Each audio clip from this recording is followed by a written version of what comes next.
Back to news. బీజేపీకి చిత్తశుద్ధి లేకపోవడం వల్లే మహిళా రిజర్వేషన్ల బిల్లు పాస్ కాలేదని ఎమ్మెల్సీ అద్దంకి దయాకర్ విమర్శించారు.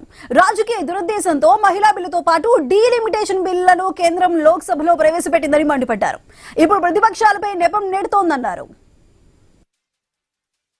మహిళా బిల్లు, డీలిమిటేషన్ చట్టాలు అవి పార్లమెంట్ లో పాస్ కాకుండా ఉండేట్టుగా చట్టాలను తయారు చేసి రాజ్యాంగ వ్యతిరేకంగా తయారు చేసి ఈ ఎన్నికల్లో లబ్ధి పొంది వచ్చే ఎన్నికల్లో రాజకీయ లబ్ధి కోసం చేసిన ప్రయత్నాన్ని ఈ రోజు కాంగ్రెస్ పార్టీ గాని ఇండియా కూటమి గాని వ్యతిరేకించింది.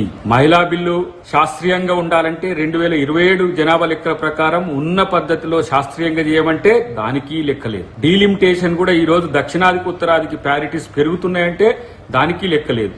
ఈ రోజు ప్రజామోదంతో ఉన్న ఎంపీలు వారికి సమర్థన తెలపలేదు కాబట్టే ఇది ఒక పెద్ద సెట్ బ్యాక్. మోడీ లాంటి ఈ నియంతృత్వ పాలన కొనసాగిస్తున్న ప్రభుత్వానికి ఇదొక సెట్ బ్యాక్ గా ఒక పెద్ద చెంపపెట్టు లాంటి నిర్ణయంగా భావించాల్సిన అవసరం ఉంది. మహిళా బిల్లు